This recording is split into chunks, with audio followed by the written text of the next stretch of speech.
Episode 130. So this was a surprise episode because we had a cancellation. And we went through phase 2 of my books. These were all, Bert. So stupid. He cannot help himself. He has to be the center of attention. It's so annoying sometimes. This is my show. Stay in the bathroom. He's not listening. So anyway, this episode I think is really good. I talk about 2 different types of books. One is a type of book that shifts my perspective on, really, both of them are about cultures, about different cultures. And the other books are about money. The books I read a long time ago when I was trying to figure out how to be better with money. So, and we spent a good long conversation on those 2 books. I still have another stack of nonfiction nonfiction and fiction that's just for fun. So we'll do that in another episode. But something else I wanted to show you guys. Natalie B. Design made this wife of the party stackable bracelet set. Pretty cool, right? That's awesome. Isn't that awesome? They're super cute. She actually let me pick out the stones, and she did the WOTP, and she's selling them on her website at nataliebdesigns.com. There's a link on my website, wifeotp.com, to under links to great things tab. There's a link to her website, and there's a promo code there for a percentage off if you buy anything from her site. But this is for sale. It's the wife of the party stackable bracelet set. I don't know the price. I didn't even think to look it up. I wear these every day. I think they're cool. So I know, guys, keep emailing me. I want to buy some swag for my wife. Well, here you go. There's some swag. It's not my swag, but it's my swag. So super fun. And that was really sweet of her to do that. And how about my new co-host? She likes to be right involved. You know, she's my shadow. Where I am, she is. I'm surprised she hasn't been scratching at the door. She's a good girl. My sweet girl. Yeah. So anyway, I hope you enjoyed this episode with me and Halston. Halston, you were awesome, as usual. Thank you so much. Toss. But it was really fun. It's always fun to talk to you, Halston. I feel like you're my baby brother. I love that. My little baby brother, I'm imparting some knowledge to. I never had no big sister before. Not one single one. I'll be dog. Well, anyway, I will put a link. Hey, will you shave my butthole, LeeAnn? Oh, shut up. No. All right, let's go. I love you. Anybody looking for a husband that's a little loud and very hairy, I could give you one. Anyway, I will put a link to these books on my website, my links to great things tab again. It'll be listed under episode 130, and all the books we talk about today will be at wifeotp.com. You can click that link and it will take you straight to Amazon, and I'll get 75 cents for every time you buy a book through that link. So, it's just an easy way to click and buy. Thanks for coming back every week. I hope everybody's safe and healthy in this pandemic. As we continue on, at least I've given you a bunch of books to read if you want to in the pandemic. And again, you don't have to buy them. Most local libraries have a digital download section of their library, and you can download most of these for free. So enjoy. And again, Halston asked for you to leave book ideas in my comments for books that really transform the way you thought about something. I'd love to hear what they are. I have a huge stack to read, but I'll get to them at some point. So thank you for coming back every week. Thank you so much. Thank you for supporting all my friends and their small businesses like Natalie. I really appreciate it. And I hope you enjoy the books.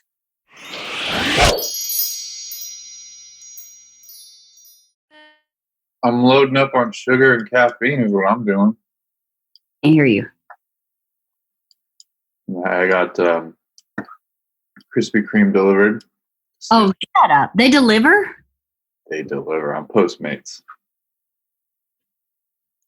And yesterday was my birthday, so my roommate got me some. Oh, I forgot it was your birthday. Oh, that's okay. I'm sorry. Happy birthday. It's on my calendar and everything. And I I saw it like Monday and went, got to remember Wednesday's Halston's birthday. And I completely forgot. I'm so sorry. No problem. I'm just we're here having some Krispy Kreme. What did you do for your birthday? Hey, happy birthday, Halston. I didn't forget. Thank you. I just worked on podcasts and had Krispy Kreme and watched some fights, and I FaceTimed all day. Like I could barely catch 30 minutes before somebody was FaceTiming me. That's not a complaint. It's just the facts. I was FaceTiming for like 7 hours. Was it your birthday? Yeah, because people get like a different family member would call me like every half an hour. Aww. Which was cool though. Like I really did. I felt a lot of love yesterday. So that was pretty cool. Well, that just made it really dark. Hold on. That's interesting. Look, when I go like this, it gets really dark because it focuses on this. Yeah. Can I stay the like light bounces off of that white. That's weird. All right, then what do I do about that? Is this okay? Yep. Krispy Kreme, huh? You know what my dad's been doing with Krispy Kreme donuts? Tell me this doesn't sound disgusting. He says it is amazing. He's cutting a donut in half and putting a cheeseburger in the middle. With cheese? Yes. He said it is the most amazing thing he's ever had. It's a Krispy Kreme cheeseburger. Did he start smoking weed recently or something? No, he was in a restaurant in like, I don't remember if it's Tennessee or Alabama, and that was on the menu. And he was like, okay, I got to try that. I mean, that's just so bizarre. I have to try it. And he was like, LeeAnn, it was one of the best things I've ever had in my life. So he started making them. So they just go to the Piggly Wiggly and buy a dozen Krispy Kreme donuts and use them as buns. Oh my gosh. I know. I was like, that sounds so gross. He said it is just amazing. So. Well, I guess if you think of like, there are some Danishes that lean towards the cheesy side, right? So I guess the cheese part wouldn't be as crazy as just like the straight meat. Well, it's sweet and savory, right? I'll take his word for it. I know, right? I don't want to try it. But he's like, you guys need to make some. They're so good. And I keep thinking, maybe one day when we're bored and quarantine in the quar, we can make some Krispy Kreme burgers and see what they're like. I don't know. That is really, really funny. Bizarre, huh? Sort of bizarre. It's like, it's the best thing ever. He is. And, my dad's not a super crazy adventurous person. I guess he felt pretty, like with food. So I guess he felt pretty safe. Like, I like Krispy Kreme. I like burgers. What happens if you put them together? It might make a superfood. Redneck ingenuity. Gotta love it. Oh my goodness. That is really funny. Yeah, I had a lot of donuts yesterday. Breaking the diet for my birthday. You got to do it for your birthday. I love Krispy Kreme donuts. The problem is they go down way too easily. Like all of a sudden you've had 4. Yeah, that's exactly what happened last night. They melt in your mouth and they're the best thing ever. My delivery driver, he was bringing me the box and he was like, so there's always a line there. He's like, what's with it with Krispy Kreme? Is it like really good? He's like, I just moved here. I have no idea. I was like, are you kidding me? And I took one out. I was like, try one. And he was like, oh, that's pretty good. Right? I was like, I just changed your life, man. Yeah, totally. So funny. Yeah, Postmates delivers the Krispy Kreme.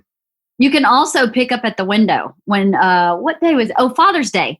Yeah. I wanted to get Bert Krispy Kreme. So we just ordered online and I literally walked up, gave them my name, took the donuts and left. It was 2 minutes. Oh, that's a lot faster. Yeah, it was really fast. I mean, you have to drive there and it's not super close to where we live. No. But like if you were going, because it's in a big kind of shopping center. So if you were going to the Lowe's or something else over there, you could just pick it up on your way home. Oh, do I know that? I used to work over there. Oh, did you? in Burbank. So I got Krispy Kreme every once in a while. Gotta do it. It is very sweet. So if I eat too many, then I will feel ill. Yeah, you get heart palpitations. I do. My heart starts going, oh my God. But yeah, they're the best donuts. And every time I have donuts from somewhere else, I don't like them. I actually don't think I like donuts. I think I just like Krispy Kreme donuts. That's fair. Fair. When they first opened back, I guess when they first opened in Oregon, I was a kid. And the first time we went there, I ate too many and I threw up. So that's overzealous. Yep. I had a problem with buffets and donuts. I didn't have I would eat so fast that I would just gorge myself too much before I was full. And so by the time it hit me, I was too full. Yeah. So it happened like every time I went out when I was younger. It was bad. It sounds like an eating disorder now that I say it out loud. It sounds like a deprived kid who gets a free pass at a candy shop, and you're like, and then that's what I can have as much soda as I want, right? Chicken or whatever it is. So funny. That is pretty funny. Well, thanks for doing this today. We were supposed to have another guest, and she canceled literally just before she was not feeling well. So, of course, you don't want anybody to do this when they're not feeling well. So we'll do another day with her. But so thanks for being my backup. Of course. Yeah. I just woke up. So you did? Yeah. I woke up at like 9. Oh God. I stayed up late. You did? Birthday. Too many FaceTimes. Too many FaceTimes. Too much fun to have. I stayed up late too. I'm a night owl big time. And with no school, I like going to bed at like 1. Yeah. But I feel guilty if I sleep past 7. So I'm not really getting enough sleep. I really need to sleep till 8 if I go to bed at 1. But I feel like it's still not that much sleep. My sleep schedule got messed up. I was doing so good for years. I was on track, but since pandemic, since girlfriend's been gone for like 2.5 months, all sleep schedules out the window, all normalcy, all routines, it's gone. I stay up super late. I can't go to bed early anymore. What do you do when you stay up super late? I watch TV. I play Scrabble. Play Scrabble like on your device? I'm 80 years old. Yes. I like Scrabble on my phone. I like it a lot. It's too stimulating to play at night, but I like doing it. I don't know what it is. And then all of a sudden you're like, damn it, it's 1 o'clock. Yeah. I'm like half one eye open, like playing the word QI. ZI. Stupid. It's not stupid. I think it's pretty normal. It's pretty normal. All right. Well, let's talk about these books. What books are you talking about? These are, I broke them down, I think, into 3 categories. There aren't that many, so it won't be quite as many as last time. Or maybe it is. I don't know. But the first category is books that I read that changed my perspective on something. And the first one is my friend Sandy's mother-in-law. Her name is Laylee Hayslip, and she wrote a book called When Heaven and Earth Changed Places. I don't actually have the copy of the book. She only loaned it to me. Here's a copy of the front. Yeah. When Heaven and Earth Changed Places. And she wrote a second book called Child of War, Woman of Peace. And the combination of these 2 books turned into a movie by Oliver Stone called Heaven and Earth. So that's Sandy's mother-in-law, Laylee. And Laylee is a good friend to me. And she's an amazing woman. So she is from a town called Da Nang in Vietnam, which was basically the line between North and South Vietnam. She was just a farmer, one of many children that was just in the middle of this North versus South.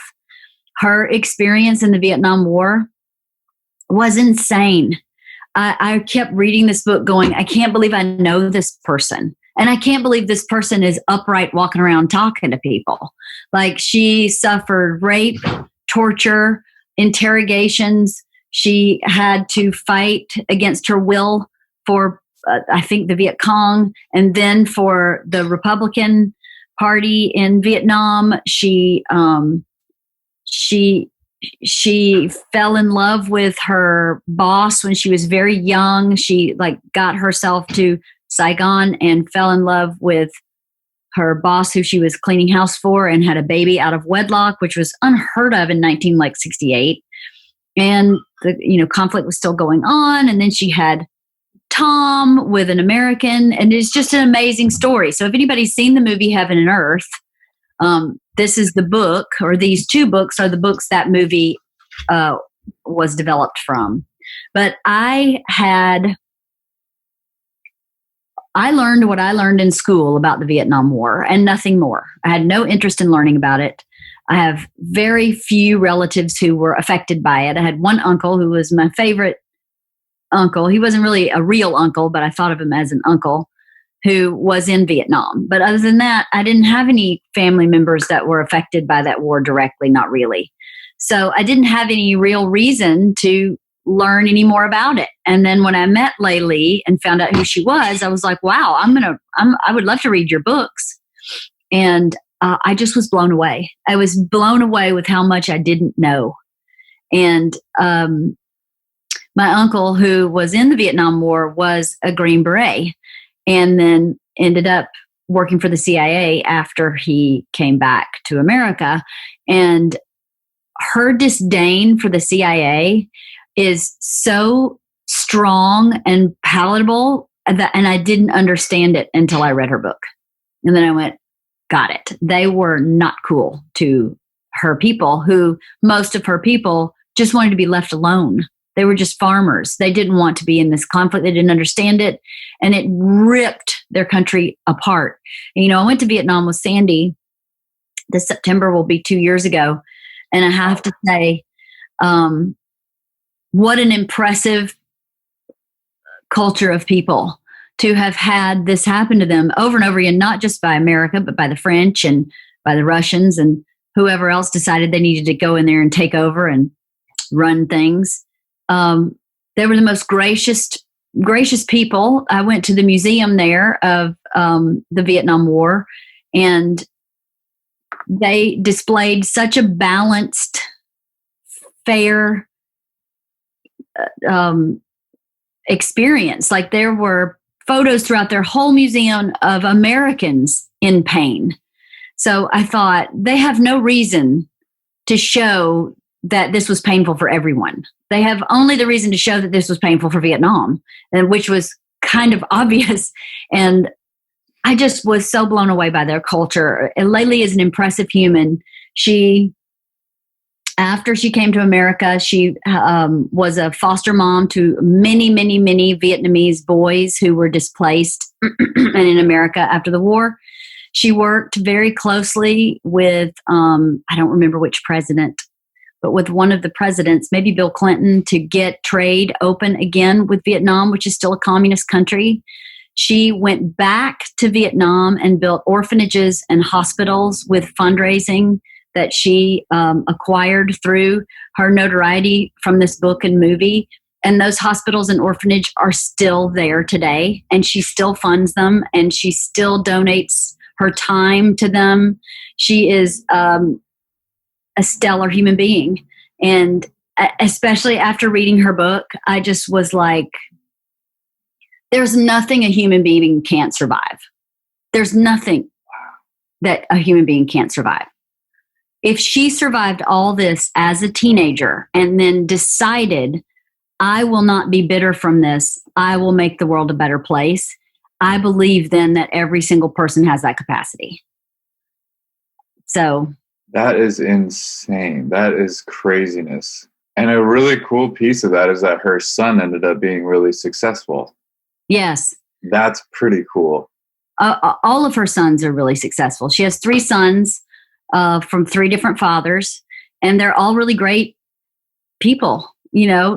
Sandy and Tom are our closest friends, and this is Tom's mom. And he has a brother, Jimmy, and a brother, Alan, and they're just great people. They're really down to earth, really giving, nice, fun, super smart people.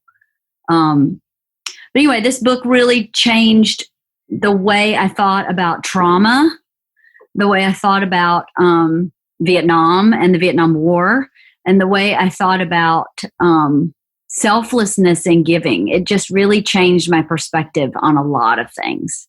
It was a powerful book. Both books, actually. The first book is really about her early life, when Heaven and Earth changed places, about her childhood and the war, and up until she has Tom, her second son, and then moves to the U.S. The second book is about what happens to her after she moves to the U.S., has a third son, and oh, look how good that looks, Halston.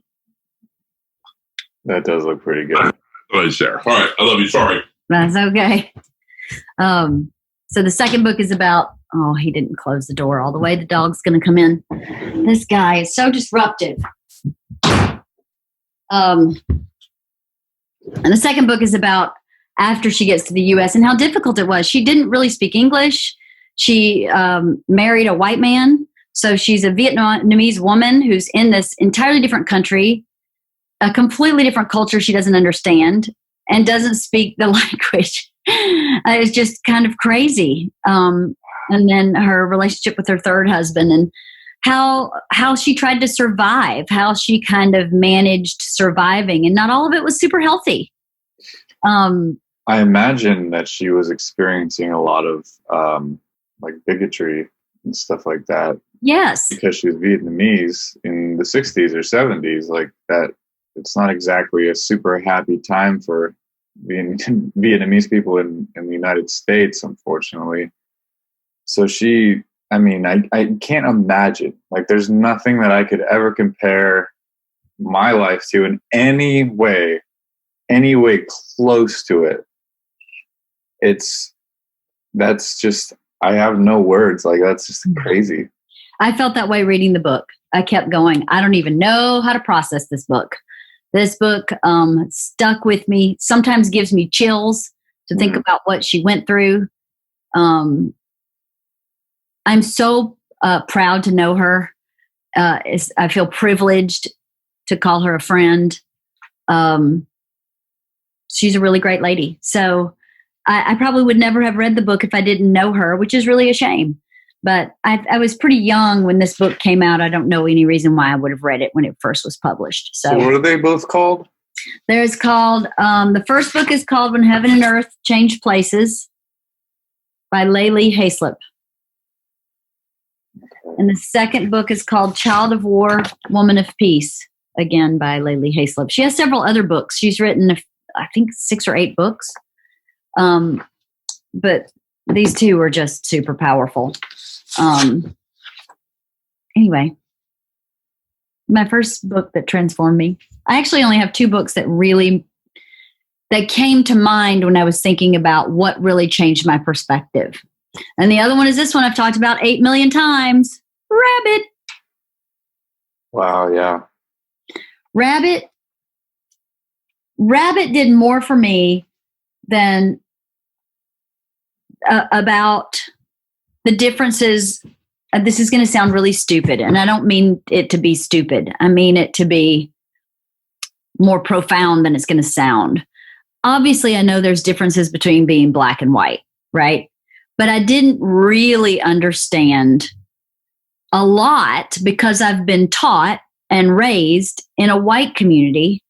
A lot of the perspectives that Miss Pat talks about in this book, I would have no way of experiencing because I'm not black and I didn't grow up in her community. And a lot of the things that I think we as white people think happen in their communities are inaccurate or are the tip of the iceberg or incomplete. Like our opinions or biases, assumptions or biases are based on maybe no truth at all or partial truth. And some of this truth we have no access to learning, really. And I know it's very popular right now for people of color to say it's not our job to teach you what you need to know about what we need. But I'm not sure how else we're supposed to learn. It's not my fault that I was born white and didn't grow up in that culture or community. But I so want to learn. And when I was reading Miss Pat's book, I felt hungry for more information. Like when I finished her book, I wish there was another book I could read like it so I could learn more about what I don't know, because I want to learn. But her book made me understand in a different way what happens for a child in that community who is in crisis. And she was in crisis, her food crisis, home insecurity crisis, alcoholism as the adults who were raising her, sexual abuse, extreme poverty. She experienced prejudice even from people of her own race about her learning ability or lack thereof. And it just, for whatever reason, this book really made me go, oh my God, I understand this in a very different, very real way. And that book changed the way I think about a lot. It's a really powerful book. Recently, something opened my eyes just a little bit more, because I was talking to Ron Funches, whose podcast I also produce, and he's Black, and we were talking about food stamps. Now, we both grew up in the same town, and we both at one point were on food stamps, and we were just talking about the very different experiences that we had. Really? I had never known that there was shame with that sort of thing, with having EBT or food stamps or government assistance. But he was talking about how he would feel embarrassed and people would make comments, or the biggest one that he said was that he would go up to the grocery checkout and the cashier would be like, EBT, just by looking automatically. Oh my God. Yeah. And so I was just like, wow, that's a very different experience from what I had. And it was pretty parallel. And there's all this shame and guilt and people looking down on you for something that is there to help you. Right. You know what I mean? But because people have all these preconceived notions about Black people or about poor people or about Black poor people, it's not the same as white poor people or any other race, really. It just kind of bothered me. That was actually last week, and I've been thinking about it ever since. Yeah. It's amazing when you have a moment like that where you go, hold on, my whole paradigm just completely shifted. And it takes time for that to settle in. And it takes a good person, I think, to let it affect you positively, and to go, wow, how can I help in that area? How can I help? The thing about what's going on with race now, and I don't want to talk about that too much because Kirsten and Kathy and I are reading a couple books about it. Mm-hmm. I want to discuss there. But I feel very helpless a lot of the time. And I think part of it is because I don't have access to this information the way I think. I wonder, and this may be a stupid, ignorant white person thing to wonder, but I am a stupid, ignorant white person. So I'm going to wonder. I wonder if Black people think because that is their experience, that it's just known. Just like you thought, well, my experience of food stamps was like this, so it must be like this for everybody. Because how do we know someone else's experience when we only have our own as a reference? So when you read books about growing up in the Vietnam War, about growing up in poverty as a Black child in Atlanta, then you can change your thought processes because you have in some way seen someone else's experience. You know, it's hard to read a book when you're preached to, no matter what the book is about money, about marriage, about race, about whatever. If someone preaches to you, the tendency of the person listening is to go, well, I'm not going to listen to that. Right. But to just read about someone's experience, like Ron's, I have shame and this is why. I would show up at the cash register and they would say, EBT. You go, wow. Then it leaves me to make the interpretation that that's really bad. And that, I think, affects more change than reading, you need to stop assuming every Black person's on food stamps. Okay, I'll do that. But it doesn't hit the heartstring.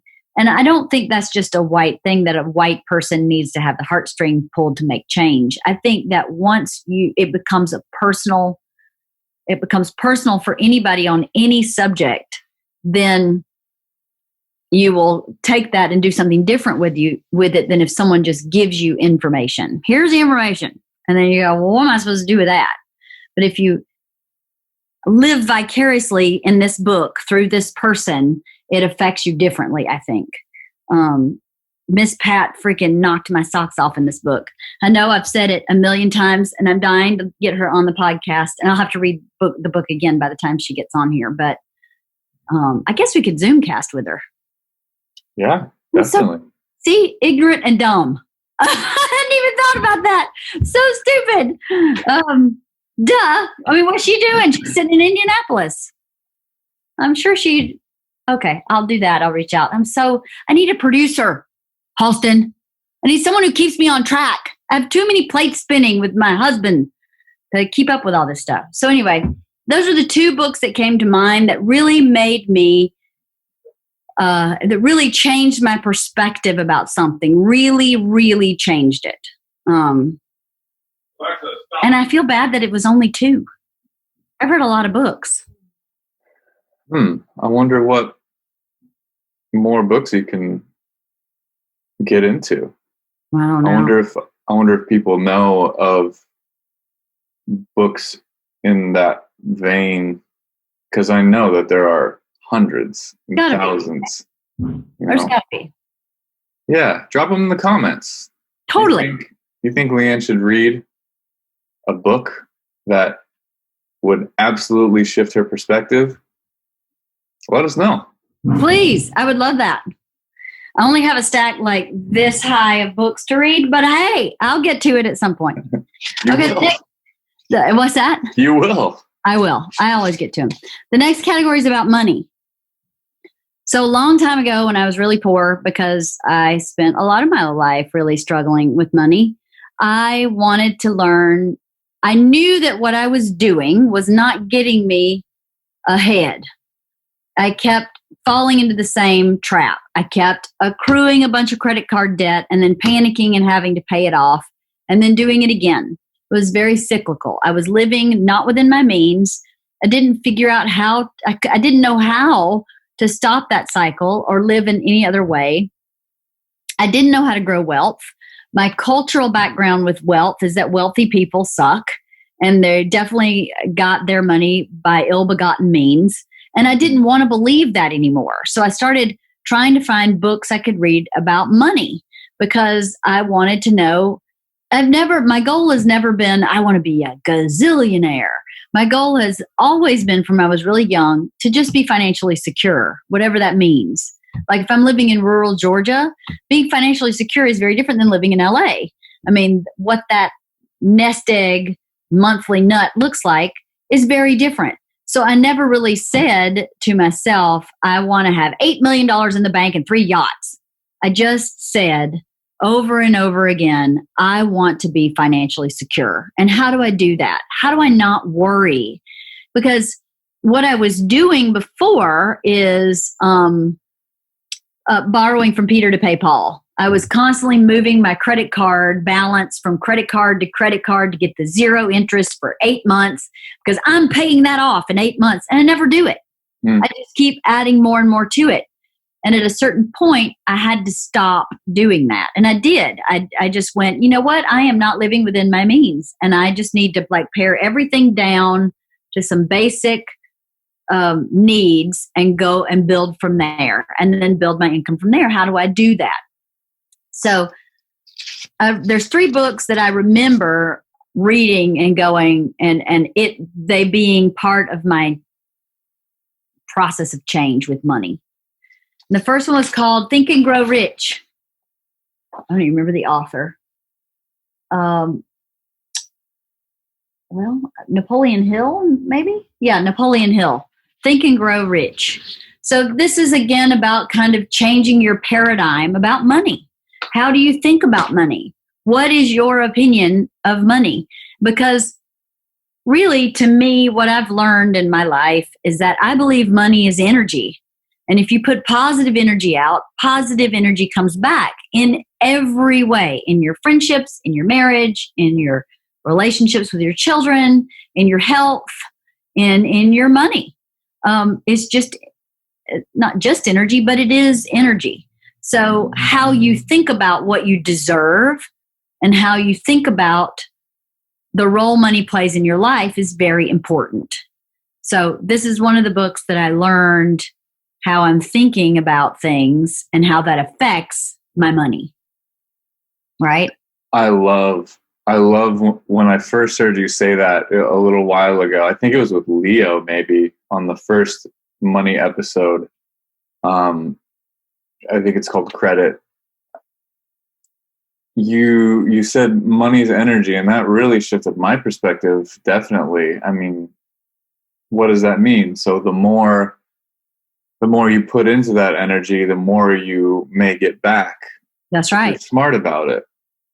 But you have to be smart about it. You have to be on top of yourself, on top of the people around you. You can't let other people influence you negatively.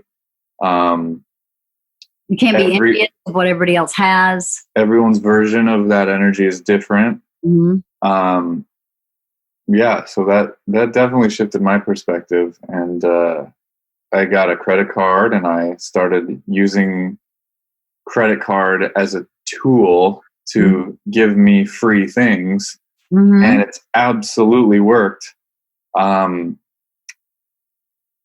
I got a credit card that is, it matches points per dollar. So every dollar I spend on that, I get a point. And you accumulate those points, and then you can spend those points on flights, on Apple, on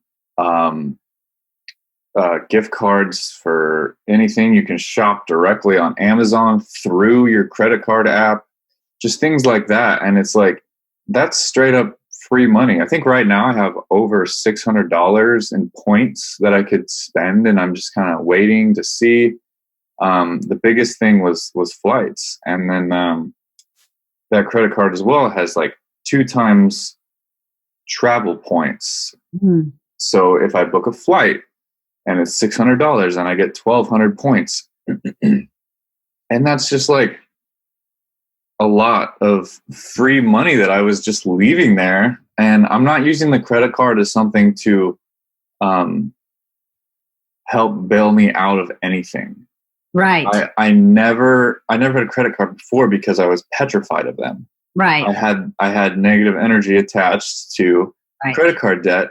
Mm-hmm. Just listening to my parents my whole life talk about how they couldn't get out of it. They had so much of it. It took them so long to finally not have credit cards. I think I was in high school by the time they finally paid it off. And so for the longest time, I was just like, I'll never have a credit card. Why would you ever do that? Right. I would go to church and people would be crying and cutting their credit cards on stage and do whatever, it's just so dramatic. And they were putting negative energy to that. And they were showing people that it was bad, that it was evil. Evil. It hurts you. And if you're smart about it and you use it as a tool to get you free stuff, then then you win. Yeah, it's true. Then it's a good thing. Then it's good energy, and you're thinking about it as you purchase things. And I'm never going to buy what? It perpetuates that good energy, creates more good energy, which creates more prosperity, which creates, that's what you perpetuate, right? I'm never going to buy anything that I wouldn't have bought. I think of it as my own money as a checking account. Mm-hmm. I'm going to buy this thing, say it's batteries. I'm going to put it on the credit card and I'm going to pay it off right away. I'm not going to like play the game of like, let's see if I can hold that off so that maybe I can buy something else. Right. While I'm like, I have a month, without incurring interest. But that's just a really, really dangerous game to play. Yeah. If you're going to play the game against the bank about interest, you might lose if you're not careful. I mean, you really have to pay attention. If you're not paying your card off on time, then they're going to give you a $50 bill that instead of getting free money, they're going to take money from you for not using your card correctly. Right. And that's how they make their living. Yeah, it is how they make their living. Yes. They count on people behaving that way. So what you just described takes a lot of maturity. It takes a lot of self-control and maturity.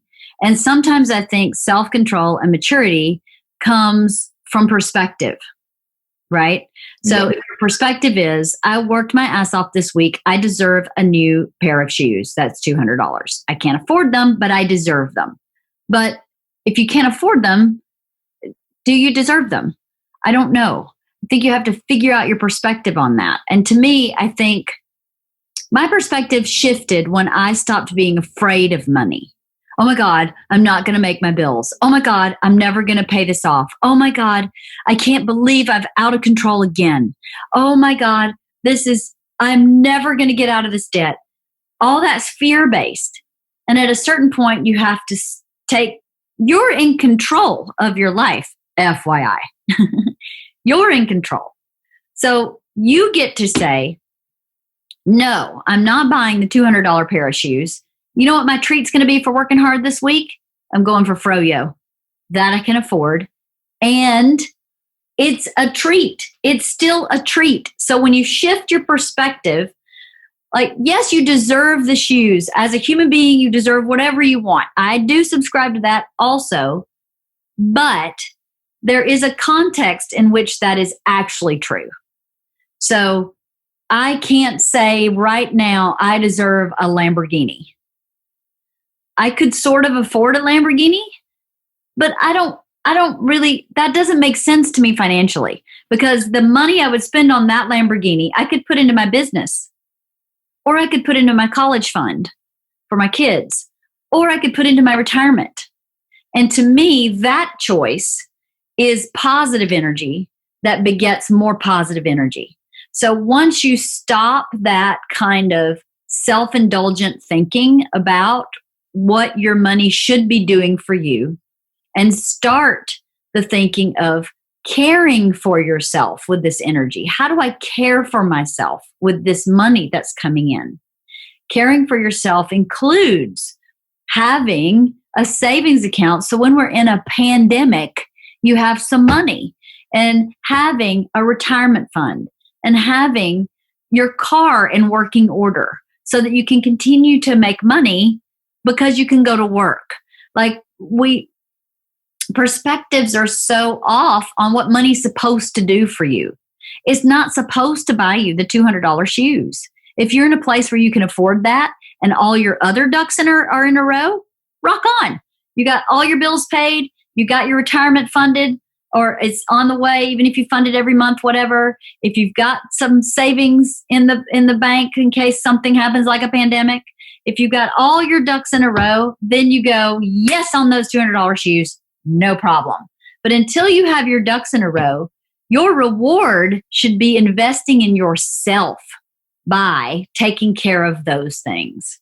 because that's you saying, I deserve to be cared for by money. I deserve that. Yes, we're trying to build on top of the ground, not dig yourself in a hole.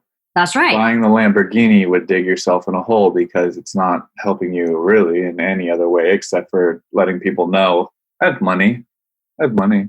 Yeah, well, I mean, hey, go for it. If you have all the retirement you need, if you have everything, all your bills paid, if you have your house in good shape and your mortgage is something you can afford, freaking go for it. I have no problem with someone buying a Lamborghini. I have a problem with someone buying something when all that other stuff is a disaster. Because what are you telling the universe? What are you telling yourself? I only deserve the fancy, which gets me in a mess. Yeah, a lot of young people are getting themselves, they're starting their lives in the negative. Right. And so as examples, they're buying the $200 shoes when they're only making $24,000 a year. They are putting themselves in a lease just to have a little bit nicer car than the next guy. And instead of paying $200 a month on maybe a nice used car from CarMax, they're leasing a Dodge Challenger for $500 plus insurance. And now all of their money is going towards their bills every month. Mm-hmm. And as soon as they get sick or they can't work or they get fired or a pandemic hits, they are screwed because not only did they never give themselves a chance to build a cushion, they were so focused on looking good that they forgot to set themselves up for the future. Right. They're not thinking big picture. I remember, so to the point you were saying, when I first started making more than minimum wage, really the first few things I did was get medical stuff taken care of, get mental health help, get a therapist, get a psychiatrist.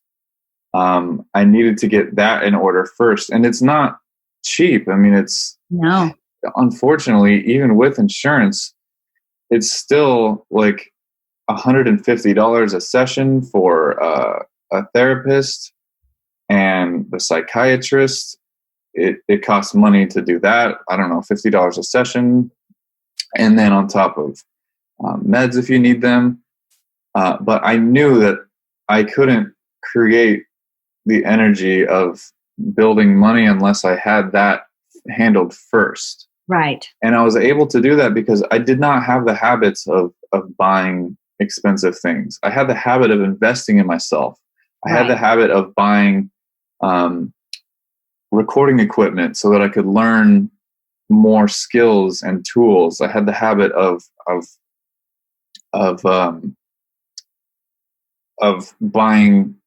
investing in t-shirts so that I could sell them at shows when I played shows to make money. I had those habits.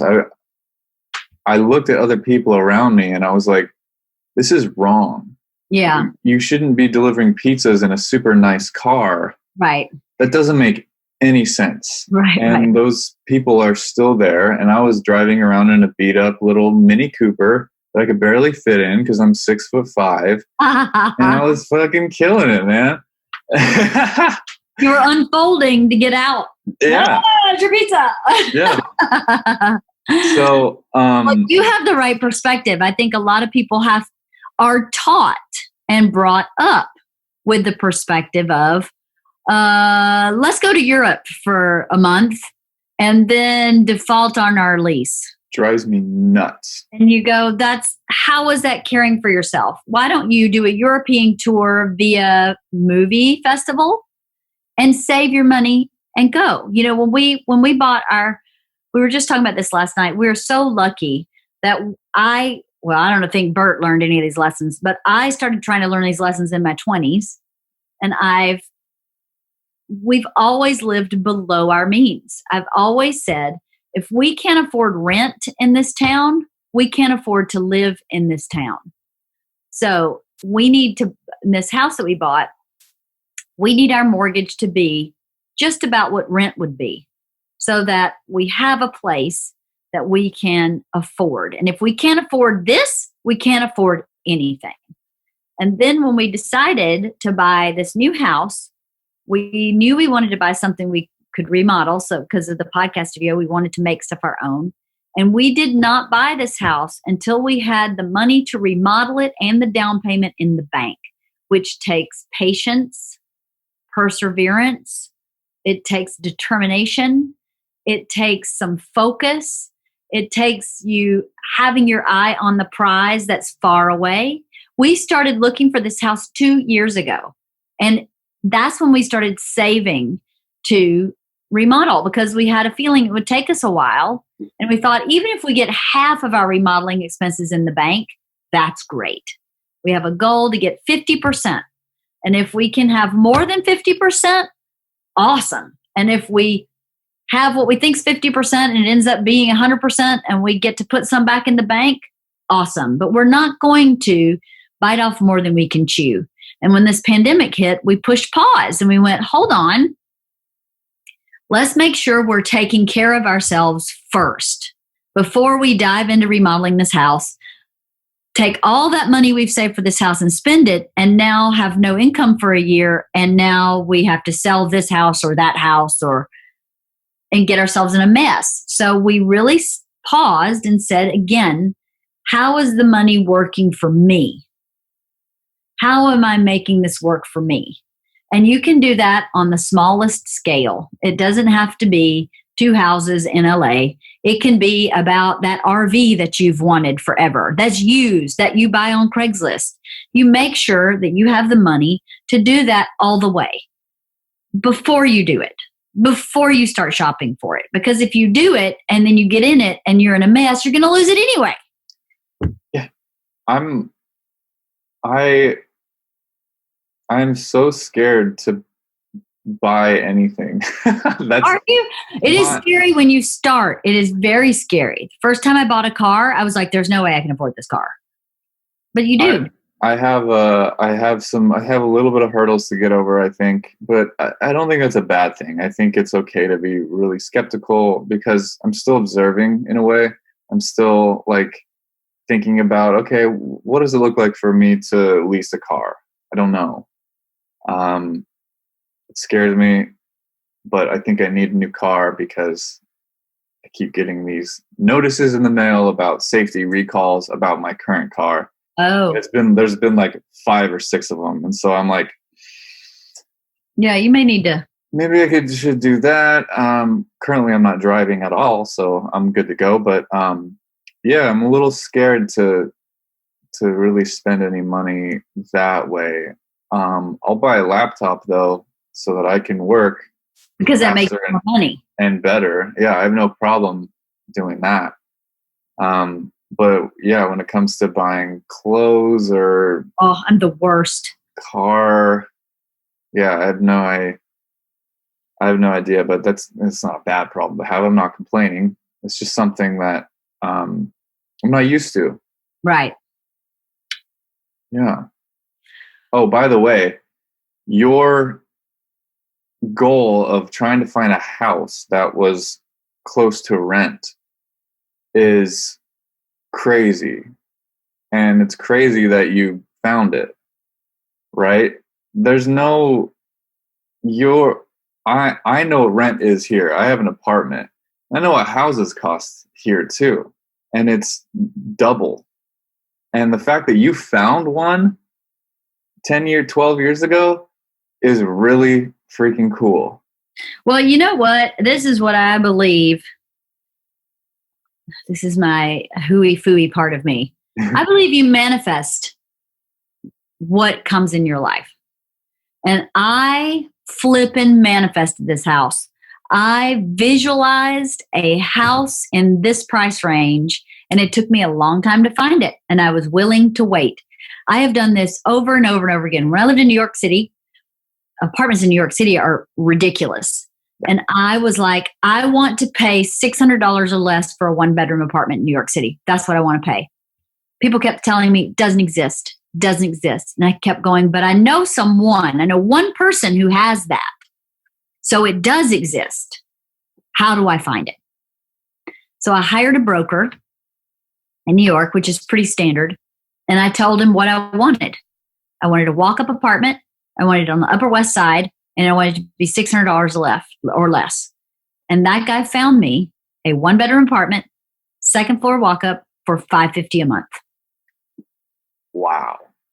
And I spent so much time visualizing, focusing, having intention, putting my energy toward that basket. I want that. I did the same thing with this house. I want a house that cost me this much money because my mortgage is the same as rent, and that is what I want. So I'd go see houses that were $200,000 more than this house and go, nope, doesn't fit in what I'm willing to do financially. Because if I do that financially, what happens when you set a goal, or this is what happens for me, when you set a financial goal and you go, this is what I'm comfortable spending, you have freedom.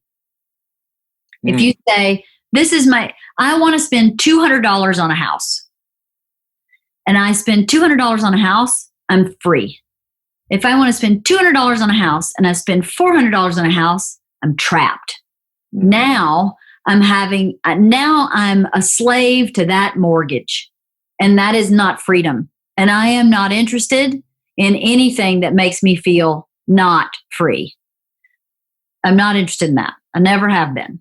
So I've always set my goals so that freedom and happiness were my end result. So I needed a backyard for the lunatic child that was Isla Kreischer, and needed it. And I needed it to happen in that price range. And I freaking made that happen because I knew it existed. Now, it didn't come out of nowhere, out of the ether. I had done some research on sales, and I knew from time to time you could find that. Same as the apartment in New York. I knew from time to time you could find that. I'm going to wait for that time to time because I'm getting that. And that's what I did. And I did the same thing with this house we just bought. It took us 2 years to find this house because I said to myself, this is what I want, is this. And we kept looking and we gave up like twice. We're never going to find it. But I knew it existed. And if it exists, then I can have one too. Patience. Your ability to have patience is huge. Patience, perseverance, determination, focus, and being very clear with what you want and why you want it. What do you want? And why do you want that? Because if you have the why, it keeps you focused and it keeps you patient. Why do I want this new house that we bought?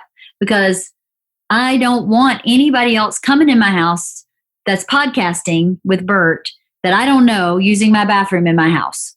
I want a standalone, separate entity that is just the podcast studio. As it is now, the people who come to the Bertcast have to come in our home and use the bathroom and walk through the home to get in and out of the podcast studio. And I need that to stop. So that was my why. Why do you need this? Because that is important. That is a deal breaker for me.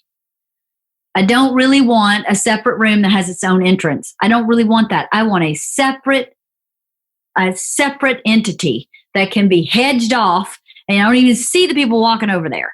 I want it to be your office on the same piece of property that is private. And that's what I waited for. It just took forever, but that's what I wanted. Boy, did you find it. I did. I'm excited about it. I'm excited too. Anyway, next book. This is going to be a long podcast. Do what you love and the money will follow.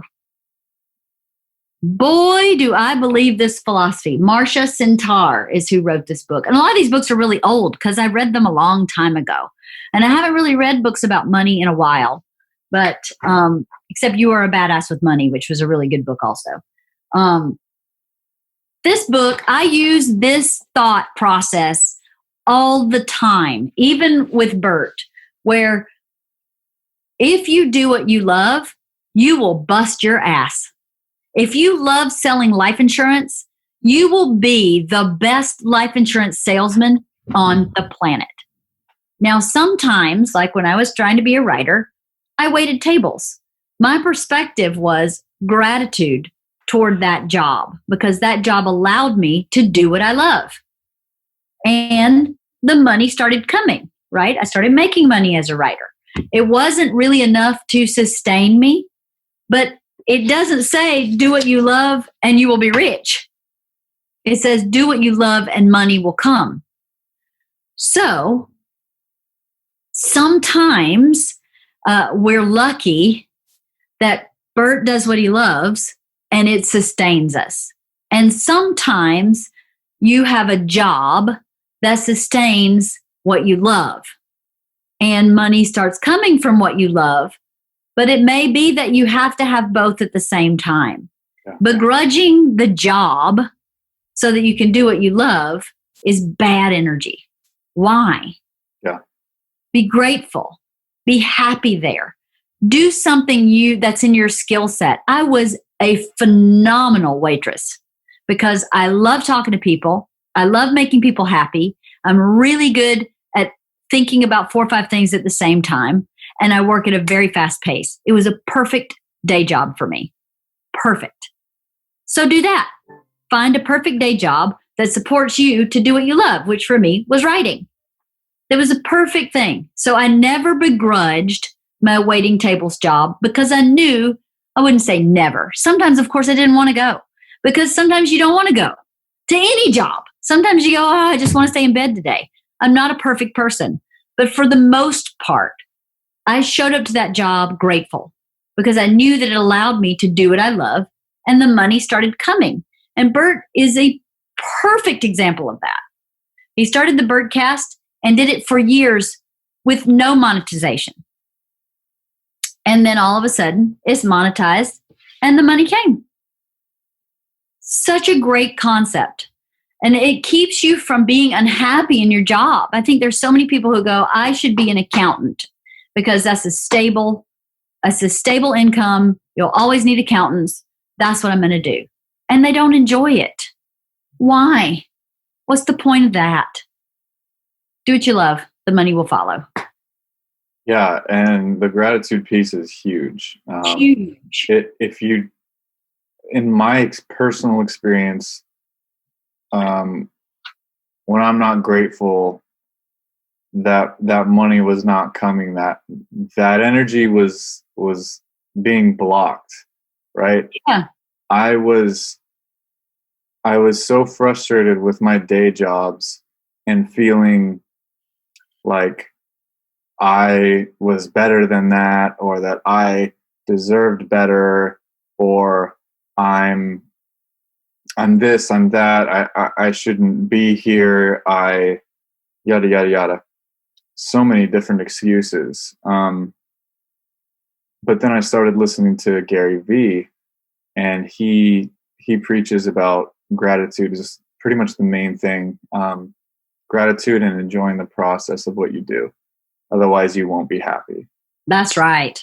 And both of those things don't involve money, but together, the money comes. Right. The funny thing is, like 6 months after I started listening to him and shifting my perspective was when cool things started happening for me. And then all of a sudden I was there, but it took practice and it took me realizing like I have the wrong mindset, because if I have this mindset about something that I don't want to do, it's going to translate to all the other parts of my life. And so the next time I don't want to do something, I'm going to have this mindset, and that's really, really stupid. So instead of having a negative mindset about something that I don't want to do, I'm going to think about how amazing it is that I only have to work 4 days a week delivering, and then the other 3 days I can really focus on music and producing. And I'm grateful for that. I'm grateful that these shifts aren't 12 hours long. I'm grateful that I don't have to get up at 5 a.m. I'm grateful that that I got a big tip that day. I'm grateful that I have cool coworkers that day. All those things played a factor in me changing my mindset, and it worked for me, and it worked pretty fast. But for some people, it doesn't work fast, or they feel like, am I doing it wrong? Or like, does this work? I think it's because they give up, they stop before it's affected change. Human beings by nature are lazy and like their comfort zone. We like where we're comfy. And sometimes where you're comfy is self-pity or victim or anxiety or these negative energy sucking emotions are comfy. That's super comfy and warm and fuzzy. Listen, I was in a relationship with a girlfriend, just a friend that was such an energy suck. And I kept saying, I don't understand why I'm here. Why am I here? It's just sucking. I need to leave. So your emotions can do that to you as well. So I think people don't give it a chance because it is different for everybody. Some people can pick up a new skill like juggling like that. And some people have to try to juggle for 6 months before they get it. And neither is right or wrong, but you do it until it works. That's the prescription. Do it till it works because it does. Gratitude has been scientifically proven to change the way your brain functions. The action of gratitude has been proven. I've listened to a podcast about it. I don't remember which podcast. Somebody told me I need to research and give the names of all these things that I spout out. But this is a on-the-fly conversation. I had no idea I was going to talk about this podcast, but I don't remember. I think it was Hidden Brain, but I don't remember the episode. The guy was talking about how gratitude affects how your brain functions. And the thing about gratitude is it begets positivity. So being grateful is a positive place to be. So even just that effect in your life, even if you're in a disastrous place, if you're financially ruined, if you're in a divorce, if you've lost a loved one, just having that moment of gratitude gives you a moment of light and positivity. And the more you give yourself that light and positivity, the more that becomes who you are. Yeah, I'm really starting to build that very fast during this pandemic. I'm very lucky that I've been practicing it for a little over 3-4 years now. So I've got a little bit of muscle build up there. It's good. I've got something that I can fall back on because this pandemic is tough, man. It's been over 3 months and I haven't really gone anywhere, and that can really get to me. But then I look around and go, I've built this apartment to be surrounded by everything that I love in every corner. The guitars all over the place. I have cats are everywhere. Yeah, there's cats. There's all this recording equipment and podcast stuff, and I'm just constantly surrounded by things that I love. And when I start to get down, I just look around, and I go, look at this. Look, I'm proud of this. I'm proud of that couch over there. I'm proud of that guitar that I got delivering pizzas. That's not a cheap one. I spent $1,300 on that when I was young, first delivering pizzas, but that was an investment. And then I played shows using that guitar and I made money. Right. And I definitely made my money back. Right. In the long run from that actual guitar. Right. And so anyways, gratitude is very powerful, and it's okay if you don't feel like it. It's okay if you don't feel like doing it. Sometimes you do have to force yourself. I don't feel like having gratitude all the time, but that's the first place I go when I'm starting to feel down or negative or depressed or anything. Hey, I don't feel like brushing my teeth every day, but you do. Yeah. You have to keep yourself healthy. It's the same thing. Yeah. Every day at dinner, we ask, everybody gets 3 questions. What was your favorite part of your day? What was your least favorite part of your day? And what are you grateful for? That is built in. You eat dinner every day. So every single day, all 4 people in this house say those 3 things so that you take a pause and say, how was my day? And what am I grateful for today? And I ask them to be grateful for silly things and big things. Whatever pops in their mind first. It's so important, I think, as an adult to listen to what pops in your mind first, because that is your true voice. That is your instinct. That is your higher self talking to you. What pops in first? Most of the time, that's the right answer. About anything, about an investment, about a friend, about a person you're meeting. Most of the time, not always, but most of the time, that first thought is the one you should listen to. So I want them to answer me quickly. What's the favorite part of your day? Boom. What popped in your brain? Sometimes they have to ponder it a bit, but most of the time they'll spit it out because that's really what it is. If you think about it, what are you doing? Are you trying to get the best one? Are you trying to be the most entertaining? Are you trying to hide something? What are you, just tell me the first thing that pops in your head. And the same with what you're grateful for. I'm grateful that my cat caught a rat last night because that's one less rat in my chicken coop. That's literally what I was grateful for last night. Because the cat had just brought a rat to the back porch and ate it. But that's one less rat in my chicken coop. Grateful for that. I love that. Gratitude can be really fun because that was stupid and silly. But I actually am really grateful that this cat is killing like 1 rat a day because I can't put rat poison out because I have too many animals. And I can't, I feel like I'd rather nature take its course than me be this nasty, terrible rat hunter. But he was born to be a rat hunter. He's just doing his job. And I'm grateful that he's doing his job because something's got to happen. Somebody had a whole new family of baby rats and they're everywhere in my chicken coop.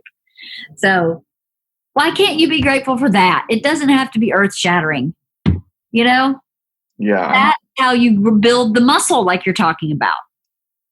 That's how you build the muscle.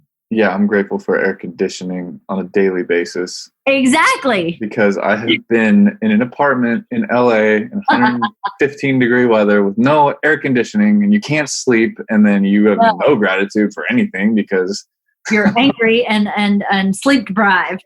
Yeah. And then, now I have a standard of living because I've practiced gratitude. I know what makes me happy and I know what doesn't make me happy. And I know that there's a lot more good in this room, in this apartment, than there is bad. So if I feel bad, I just need to look around. I just need to be grateful because that's how I've set my life up. And that's how I want to be. I don't want to be a sad, angry kid that just can't see the forest through the trees. I've always been bigger picture. And I feel like I know where I'm going and I know that that I'm going to get there, and along the way I'm going to have the best time. That's great. But see, I think you're lucky in that. I think that a lot of people your age don't know where they're going. No. And don't know what they're doing. So how do you feel grateful when you're in that place? Okay. This is something I learned in my 20s that Scott taught me, the Reiki master healer, to be grateful for being lost, to be grateful for having the self-awareness to know you're lost, to be grateful for having resources like a podcast or a book or a friend you could talk to about feeling lost, to be grateful for the process, because when you go through that process of lost to found, it deepens who you are and it deepens your gratitude. It deepens everything. And isn't that what you want in life? Not to stay stuck and lost, but to move through it and reap all the rewards of that learning. That's what life is about. And I think no one tells you that when you're in high school. They say, you need to decide what you're going to do and do that. It's just not how life works. Life is a process. It's a discovering of who you are and your values and your place on this planet and what you're supposed to be contributing. And so if you are in a place of being lost, you're on the journey. Also, you don't have to know what you're doing and be on the path to be on the path. Being lost is part of the path. Yeah. Okay. But staying lost is not healthy. That's the difference. If you are lost and you stay lost, then that's not healthy. Then maybe your head is in the sand on that trail. And maybe you're not in gratitude. And maybe you're not trying to find a rope, a vine, a hook, a handle, a hand to help you get out of lost. I think a lot of people don't know how to do that. But again, it's not something they teach you in high school. They don't say, reach out to a friend, try to find a book, try to find a podcast, ask someone who's a professional. Can you find someone you know who's a social worker or a therapist and say, hey, I'm struggling with this. Do you have any advice? 99.9% of the people in that kind of mental health field who you asked on a personal level would give you help. That's what they want to do for a living. So I find it hard to believe that you can't even, after you've graduated high school, go back to your high school counselor and say, I need some help here. Could you just point me in the right direction? I know my high school counselor, Jan Johnson, who was awesome and went to high school with my dad. I think I could have gone back to Jan Johnson anytime and said, hey, Jan, I'm a little confused. Can you help me with this? There's no way she would have said, you've already graduated. Not my problem. I don't think that's why she got in that profession. Maybe I have a Pollyanna view of that, but my point is, there's help to be had. You just have to think outside the box and start thinking, what opportunities have I not explored? What resources exist that I don't maybe know about? And how do I find them? And where do I go for help? Your doctor, your MD, if you're having financial help, go to your bank and ask, do you have a referral? Is there something? Do you have any free services? I mean, there's so many places you could ask for help, but people aren't taught that asking for help is healthy. They're taught that asking for help is weak. And that's incorrect. There's nothing stronger than asking for help when you need it. It goes back to the EBT thing in a way. Yes. Yes. EBT is not weakness. No. That's it. I mean, is a life jacket a weakness? No. You know what I mean? Like, yeah. It's saving your life. You may be able to swim, but not forever. Right. So you need that life jacket to save your life sometimes. And right. And it's not weakness. No, it is not. It's no matter how people may make you feel about it. It's there to help you, and it can be temporary if you want it to be. If your head's not stuck in the sand and you stay in that place, you can help propel yourself by accepting that help. That's right. You know what accepting help does? It tells your psyche you deserve what you're asking for. I want to feel better about myself. Hey, can you help me find counseling? Your psyche goes, oh, we're actually trying to help ourselves. We actually deserve this. That's what I think a lot of the core to a lot of problems people have is feeling they don't deserve. So even money, I don't deserve to be financially secure. Why not? Who said that? Well, none of my family's been financially secure. I've been told that rich people are bad and evil. Exactly. And, business owners are greedy and just out for themselves. Exactly. and we're fine down here, and we'll just collect our Social Security and whatever. Yes, I do. And what you determine what you deserve, not from a place of ego or arrogance, but from a place of self-love, from a place of saying, what does God want me to have? Does he want me to suffer? Does he want me to be in poverty? I don't think so. I mean, maybe, but the God that I believe in doesn't.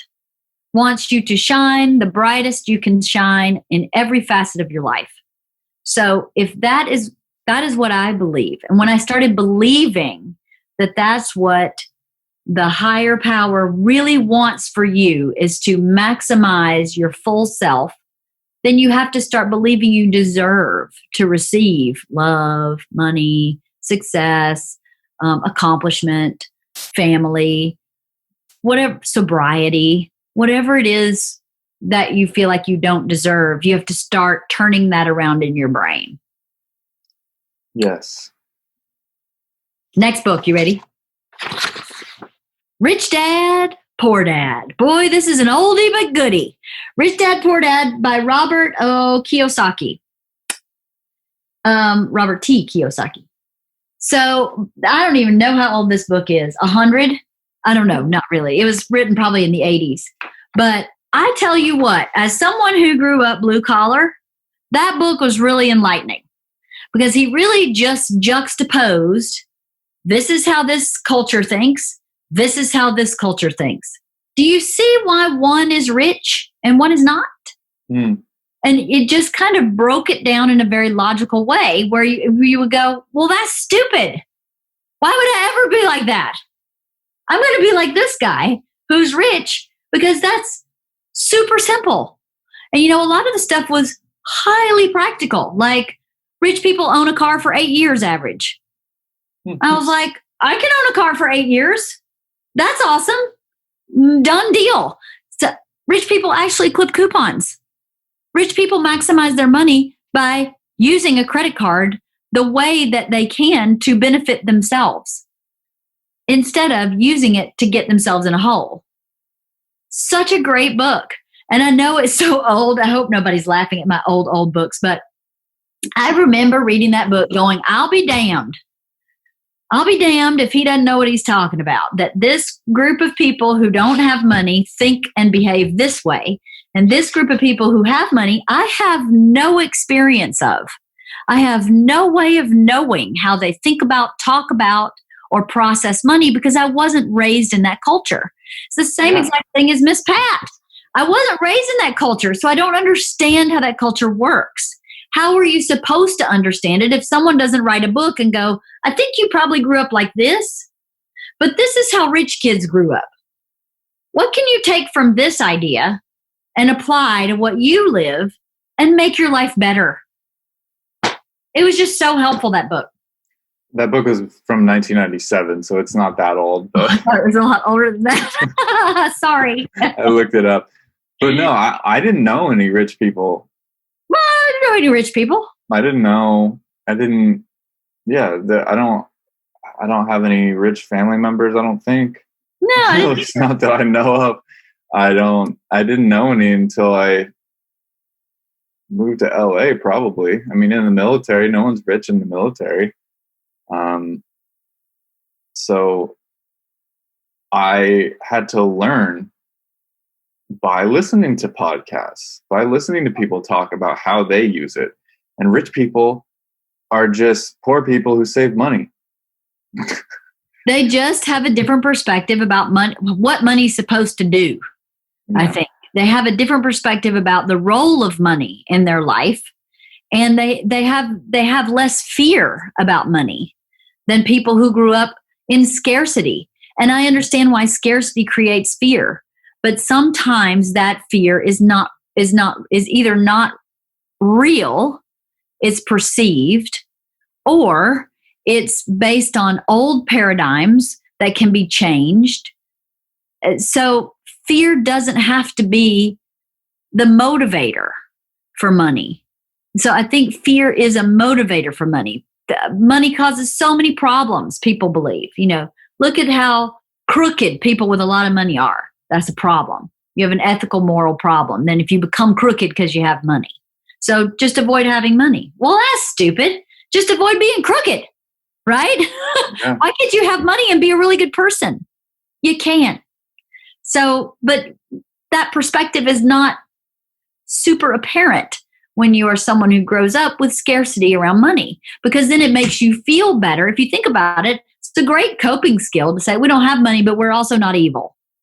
Okay, well, that makes me feel better about not having a lot of money. You just don't hear about the good people as much as you hear about the bad people. Negativity runs the media. If it bleeds, it leads. And that's what you're going to hear first. You're going to hear about the corruption and the craziness and the debauchery and all that stuff first, before you hear about the good things, like the people who help a lot of people with a little bit of money or a lot of money, or you know what I mean? So, and most of those people, the good people with money, are quiet. Yeah. Most good people don't want to go, hey, look what I did. Yeah. I just gave a lot of money. I don't want to do that.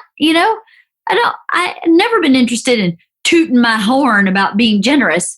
That's so ego driven and gross. It's really gross.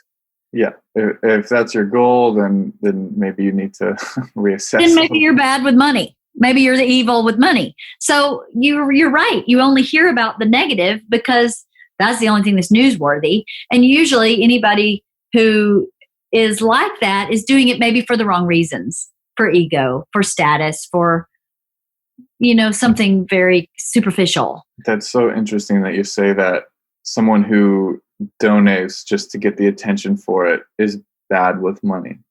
That's an interesting way to think about that. Yeah, that's using money in a bad way.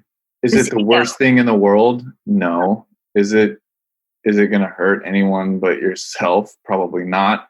No. But it does. It's part of the energy thing. If your intentions really matter. So if your intention is to help, then you don't even think about yourself. That's right. Thinking about other people. And as someone who doesn't have money, and if you see that person being that way, superficial, shallow, you think that's how it works. So you avoid it energetically.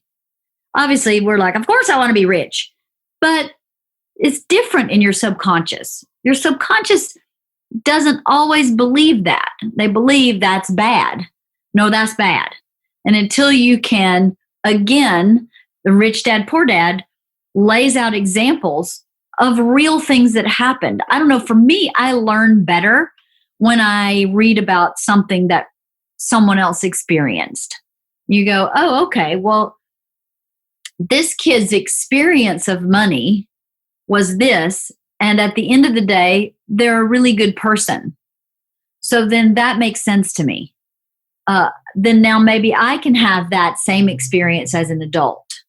If he can do that, then I can do that kind of thing. If he can climb that mountain, then I can climb that mountain. I'll just have to, put the work in and do it that way also. So I think that's what I learned from that book, was learning other people's experiences with money and knowing that they didn't have to be just my experience with money, which wasn't working. That's the thing. If mine was working, don't read the book. But mine wasn't working. I wasn't happy. I was so insecure with money. And I was like, of all things on the planet to worry about, I want to worry about money the least. I just need enough to not worry about it. I don't need to be a gazillionaire. I just want it to not be in my focus. It's like that thing Dr. Phil said about sex in a marriage. If sex is working in a marriage, it's 10% of the marriage. If sex is not working in a marriage, it's 90% of the marriage. Money's the same way. If money's working for you, it's 10% of your life. If money's not working for you, it's 90% of your life. I'm not interested in spending 90% of my life focused on money. I'd rather spend the 10%. So how do you set your belief system and your belief system so that your money is in order so that it is only 10% of your life? How do you set yourself up to be that person? That's what I wanted to know. How am I that person? Same way as I know that this house exists. Yeah. I will find it. Yeah. I know that mindset exists. How do I have it? That's what I did with money. I know that this works for people. How can it work for me? I love it. I love it so much. Anyway. I've learned so much about all this, and it's really helped my life. And I'm just grateful for that. Another thing I'm grateful for is that stuff like this helps my life, helps my mindset, helps me help people, helps me help my family, helps, I love it. So thank you. Oh, well, you were talking about me? Yeah. Oh, I thought you were talking about just life in general, learning this stuff. Oh, that's so sweet. Thank you very much. Yeah. I feel like for whatever reason, my life's journey has been about reworking my own brain. Does that make sense? Yeah. By doing this stuff. And I just wish that every person that was unhappy could do that for themselves, because I really wanted to be this person when I was in my 20s. I really wanted to be this person who was happy and stable and fulfilled and honest, and I worked really hard to be this person. But this is not who I was in my 20s. I was a professional liar. I drank 6 days a week into oblivion. I had terrible relationships. I was constantly in credit card debt. And I phoned in half the shit I did because I didn't believe in myself enough to show up. Mm. At a certain point, I went, is this really what you want your life to be? And the answer was no. But in order to get to here, which is what I wanted my life to be, I knew I had to change everything about my thoughts and beliefs. And it was very, very hard. But if I can do it, anybody can do it. I do not have a college degree. I have a very regular high school education. I do not have a super stable home life from my childhood. I don't have a lot of things that other people don't have either. So to think I can't do that is a lie you're telling yourself. It's a lie. And I'm going to do that is a better mindset to have. I'm going to do that. I am doing that. Yeah. You might not know how, but if you tell yourself, I'm going to get there, I will be a millionaire, or I will be content, or whatever you want, then the path shows itself to you eventually. You just have to be open to it. You can't, like, you had your head stuck in the sand just by not showing up. Yeah. That's probably the biggest way to stay ignorant, is to not show up to what you're doing. That's right. Because that shows other people that you don't feel like you're worthy, and so they're gonna treat you like you're not worthy, and right. And it's a cycle. The only thing you're gonna get back from the world and from other people is people thinking that you're not worthy, and so they're gonna give you the scraps, if anything. What you deserve. What you deserve. You believe you deserve nothing because you're not worthy. So guess what you get from the universe? Nothing, because you're not worthy. But you have the power to change that thought process. You do. It's very hard, but it can be done. And saying, I am changing it, and doing something small every single day to try and change it. You could even just start with the gratitude thing. I'm going to every day when I eat dinner say, I am grateful for this. As much as I'm not religious, and I am not religious, there are parts of religion that I think helped people with these areas. Yeah. Praying over dinner every night. Now, I know not every religion prays the same, but in my religion, in the Baptist church, you said what you're grateful for, and you said you're including what you're eating. You said who you're praying for. You said it all at the dinner table in a prayer before you ate. And nobody does that anymore because nobody's that religious anymore. But not in your life around you. Not in my life around me. That's right. So a replacement of that for me was the favorite part of your day, least favorite part of your day, what are you grateful for? But what a deep emotional moment to have someone say, "Dear Lord, thank you for my day. Thank you that my children are healthy. Thank you for the food on this table, for the nourishment of our body and our body to your service. Amen." Mm-hmm. We don't do that anymore. Bless these are gifts that we're about to receive from thy bounty. Yeah. Yes. And it connects you to something higher than yourself. And we just don't do that anymore. So we feel lost and we feel left behind and we feel hopeless and rudderless and like we have no direction. So if you're not willing, I wasn't willing to be a religious person. I had to attach to something else, and mine was learning. How can I learn? How can I learn about what's going on in my psyche and why I'm creating the same scenarios over and over again that do not serve what I say I want? Because if I say I want this, but I'm behaving in a way that doesn't get me what I want, why am I doing that? Yeah. And how do I stop it? And you connected more to books like you're talking about rather than the Bible, because that stuff is in the Bible too. 100%, yeah. But my brain doesn't connect to that. It doesn't absorb that. I don't relate to that whatsoever. I relate to the Four Agreements. I relate to the power of now and the artist's way. And and do what you love and the money will follow. Yeah, I relate to that. And it's the same exact thing. It's the same exact thing that is teaching you. Worship is the same exact thing as practicing gratitude. Yes. Worshiping God is saying thank you. Yes. And here's my energy towards what I believe to be gifts. And thank you for that. And that's just building habits. Yeah. And if you can stay true to yourself and be honest with yourself and be honest with the people around you,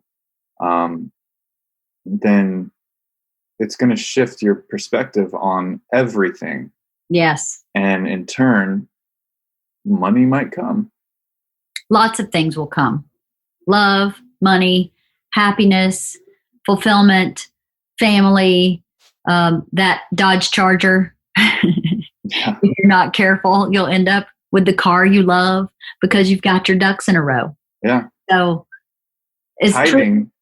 In the Christian faith, tithing 10% of your income, which is a lot, but tithing 10% of your income every week is also another way of saying thank you, and that's a gratitude thing. And I think people get superstitious about it instead of seeing it for what it is. They go, okay, give the church 10% and he'll double your money, or he'll do this, and you're they're making these promises through the filter of religion. But I think that tithing 10% of your money, whether it be investing in yourself, donating to charity or something like that, that's all energy that builds, and it's positivity your way because it's gratitude. And I know I don't mean to talk in circles, but do you get what I'm saying? I do. And you know what else? There's some piece that you're missing. Yeah.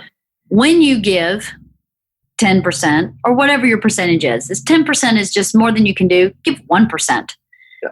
You are saying to the world, I am not in scarcity. Right. I am in abundance. And when you give, you receive. That energy reciprocates. So the more, I believe, the more you give, the more you receive. Now, it may not look like the same receiving. You may not give $100 and get $1,000 back, but you may give $100 and energetically opportunities start falling in place that allow you to earn $1,000 more dollars. So you're not given it, but you're given more opportunities, because I think the openness that happens and the lack of the belief in scarcity is just so limiting. If you believe that you live in a scarce world, then, and some people I think probably do live in a scarce world where they have food scarcity, where they have home scarcity, where they're almost homeless or homeless. That's a different kind of scarcity, right? That scarcity is very real, and I don't mean to discount that. I mean, the average Joe who's working at Domino's and doesn't want to give 1% to anybody or anything, then they're holding their energy so tight that nothing else can get in there. But if you hold your energy like this, right, and you let some of it leave, guess what else? Stuff can come in too. Scarcity is very powerful, and it is not a healthy way to live your life. The belief in scarcity is a belief in limitation. And I do not believe God or the universe is limited in any way, shape, or form. I think it is limitless. So the more you say, yes, I will give, the more you get in return, because you don't believe in scarcity. You believe it will return to you, because it does. It proves itself over and over again. Scarcity is a lie in most areas of this world, not in all areas. But in most areas, it is a lie we say to ourselves to keep it's fear-based. And it's not necessary. Because the truth is, especially in this pandemic, you find out what you really need. And it's a lot less than what I think we've been doing. Yeah. So do you really have scarcity? Some people really do. But most people are lucky enough to not really have scarcity. And to be honest with you, as hard as it is to be on food stamps allow you to not have scarcity in one area, or as much scarcity as you would if you didn't have them. So I don't want to minimize anybody who is on federal assistance, because that would be very hard. But at the same time, your perspective about it matters. And to say, thank you so much for this EBT. It's amazing. And it allows me to feed my kids, even if it's 75% of the time. That's better than nothing at all. Oh yeah, I was excited to have EBT. I was like, $200 a month? Oh yeah. You know how many ramens I can buy with that? Peanut butter, line them up. Ramen with egg. Let me tell you something. I was on the EBT diet when I was pregnant with Isla. I ate peanut butter every day, all day long. All I ate was peanut butter. If I could just live on peanut butter pregnant with that child, I would have been happy. You know how much peanut butter you could buy with $200? A lot. Oh, when you have that kid, that EBT goes up too. Exactly. Woo! My bladder's going to explode. Well, your bladder? My bladder's going to explode. Well, I'm done anyway, because I have a whole nother set of books, but these are all fiction. So we'll have to do another episode, because we've already been podcasting an hour and 40 minutes. That's a long time. Yeah. Anyway, thanks for doing this with me. Yeah, thank you for constantly giving me inspiration and encouragement in so many different ways. I always feel like I'm ready to take on the fucking world. Do it. Let's do it. Everybody can do it. Drop squad. You're having t-shirts made, right? Oh, I don't know if they were going to be for just you, though. We'll see. Maybe not. We'll see. I'm working on it. I'm having a hard time sourcing the actual t-shirt because of COVID, but we'll see. Drop squad forever, baby. I'm going to try to have drop squad on. I think that would be really fun. Yeah, it's been a little while since the drinking. No. Drop squad with my trainer. Oh, cool. I'm going to have the actual drop squad on. One of our drop squad members is working now and is not available. So when she is done with her freelance job, I'm going to have Drop Squad on. Cool. I can't wait. Awesome. Well, thank you for today. Go pee. I'll wait for you to do my intro. Okay. Okay. I'll be right back.